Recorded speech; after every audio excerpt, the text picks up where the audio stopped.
I thought I'd do a review on my Bushcraft United Cutlery Survival Knife. I've had this for some time and I've made some improvements, so I'll show you what I did to it. Um, there is a D guard that goes on it right there. I do. I'm not crazy about it because it cuts into my hand a little bit, so I prefer not to have it. It also throws off the compass, the metal. Um, we'll start with the compass. So the compass is extremely accurate. See how fast it is? It doesn't get bound up. It's not a liquid fill. This must be like a pin. It's on a pin. But it works probably like the best button compass I've ever seen. Every time it works perfect. I would definitely trust this compass. A lot of these survival knives, they put a goofy compass in there that just doesn't work. And it does work. So, get the knife out. So that's the knife. One nice thing about this knife without that D guard, you could really choke up on it, and you could really do some good carving. You could just get right up in there, and I mean it's a huge knife. It's a survival knife. Building shelters or traps or filleting out a salmon. This thing is great.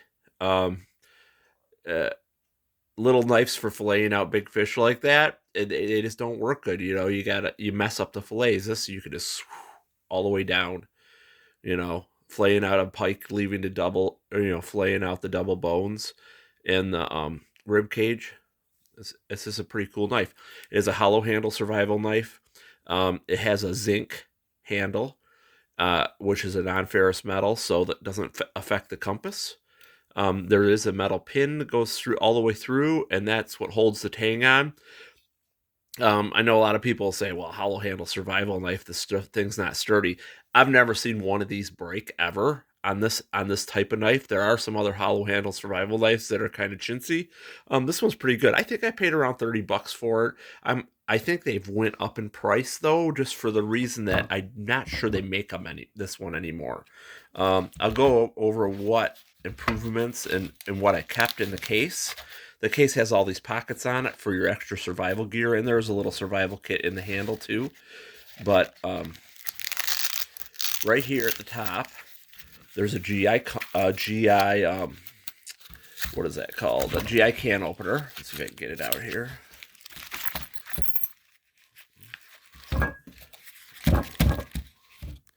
I might have to set the phone down for a second. Set the phone down here. Oh, I got it out. It fell out. It's right there. Those little GI can openers, they work good. You just go around all the way around the can. So as far as survival knife, you really don't know your survival situation. So this knife is trying to cover a lot of bases. For all they know, you're in a hurricane and you're going from house to house trying to find food, and you find canned food, or you're in some kind of post-apocalyptic world where you gotta open up a can. Well, you got a can opener. I mean, you could do it with the tip of the knife, but that's great to have. I did replace a couple things in here. I added these. I have multiple ways of starting fires, but these are a windproof, waterproof matches, and I put the striker in there. So got quite a few of those in there. So that's one neat thing I added to that kit. I changed up the flashlight, so I put this little is it battery? Oh, I probably have to put a battery in it. Put this little mag light in there. Oh, there we go. Well, it just wasn't kicking on. That LED mag light. And the old mag light was this big thing. I'll show you this big plastic thing. And it's just because the knife wasn't real expensive. They didn't want to put, a real expensive light in there. I think this mag light probably cost me $9. This is probably like 50 cents. It does work. It's just a big thing. It takes up a lot of room in the pocket. So I put that mag light in there. Let me move this up here like this. And I'll go over what else it has. So it came with a snake bite kit, and these are real controversial. So when I was in the Philippines, we had a jungle survival school, and we all carried these, and I've actually seen these work. And a lot of experts say throw this thing out. Well, they're pretty stupid for saying that. Really, though, what they mean is you could hurt yourself by using this, because if you're in the United States or something, typically you don't need to use this. You could go to the hospital, get anti-venom. This is for, let's say you went down in the jungle somewhere in a plane and there's nobody rescuing you. This is going to be something great. I've seen these work on people with viper bites and people that did not use this with a viper bite, and there was a big difference. Um, Basically, the way they work, and this is the same one we got in the military. The military one was a brown one. Let me pull this apart here. Okay. So basically, what the kit has is inside of the head, there's a little cloth tourniquet. Okay, that allows you to cut off the circulation to the limb. So let's say I got a bite on my arm. See those two dots? Let's say that's a snake bite. Up here on the forearm, you're going to put a tourniquet. And basically, you got to do this within the first minute of the viper bite. If you got like a Mississauga rattler bite, their fangs are very small and they don't have a lot of venom. You're more likely to get sick than to actually be deadly. But if you are in an area, if you're in Africa or you're in India and you're in an area where you just can't get help, trust me, you're going to want this kit. And I'll explain how it works. So basically, there's a little tiny razor blade in here, a sterile razor blade. I don't know if you can see there. I'm not going to pull it out. But that little silver thing, sterile razor blade, there's some antiseptic. And what you do with these cones... Now, this doesn't really work on all parts of your body. This is if it gets hit on an extremity, like a limb, an arm, or something. But basically, the way you do it is... Let me set the phone down for a second, and I'll show you. So the way you do it is you squeeze it, and do you see how it sticks on your hand? Okay. And you're going to put each one of those over top of the bite. And what that's going to do...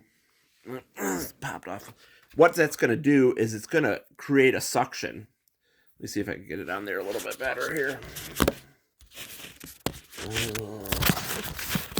Okay. Let's see if I can get this on here a little bit better.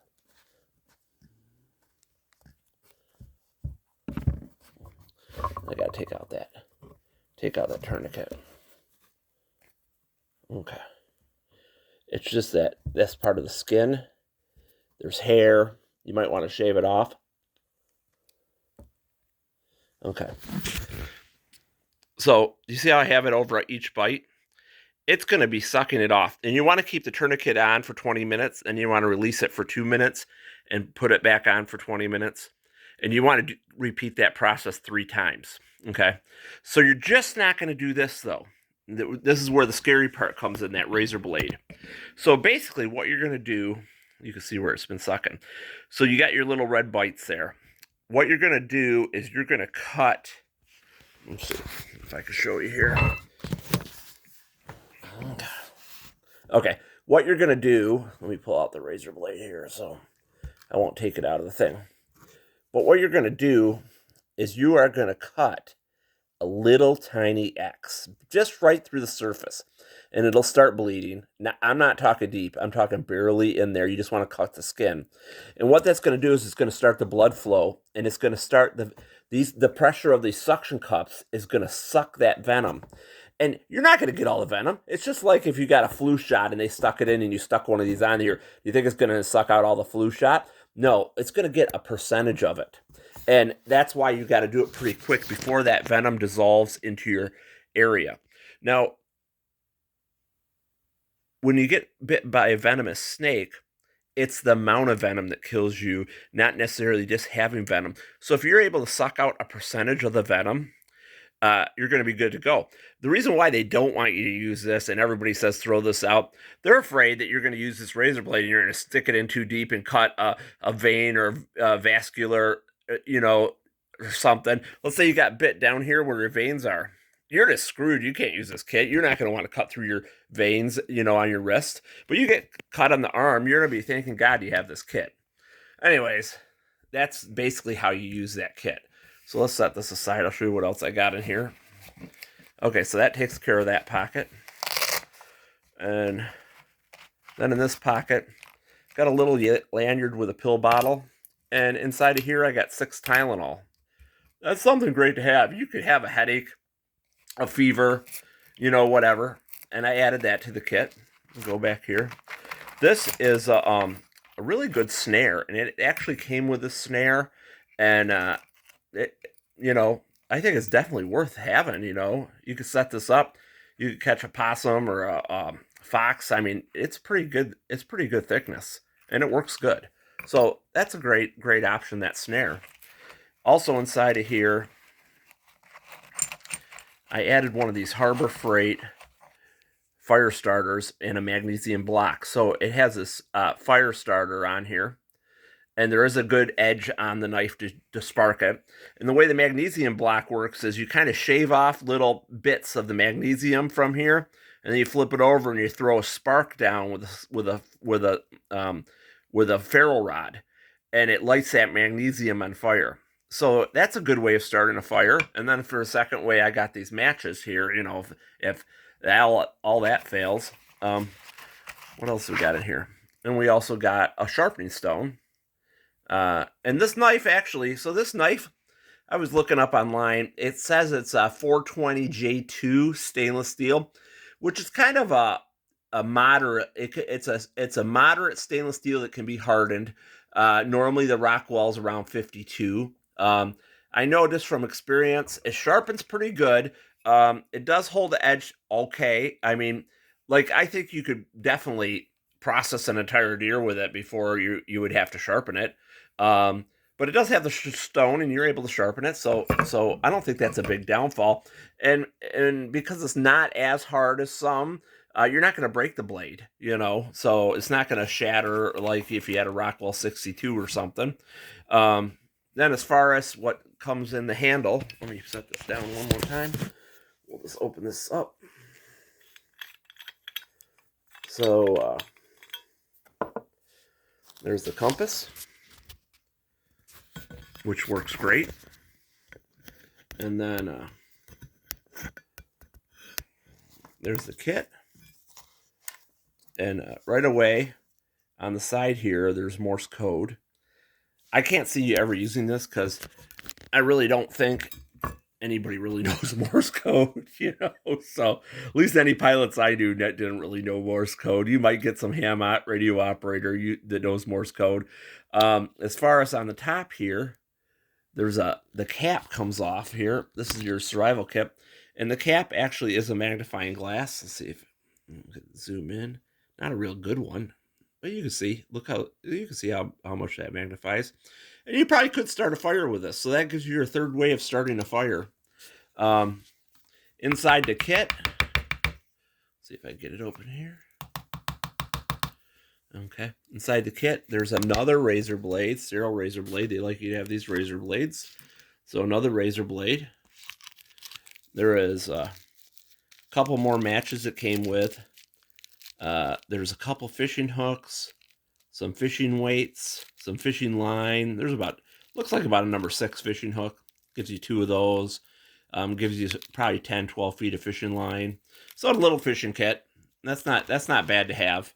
If you're stranded, you need to catch some small bluegills or sunfish. You can make a rudimentary pole. And anyways, so that's everything that's in my basically survival knife kit. The few things I've added and the stuff that I left. Anyways, hopefully that helps one of you guys out setting your kit up. And if you could pick one of these knives up, if you could find one cheap, now's the time to get them because pretty soon they're going to be gone. Signing off.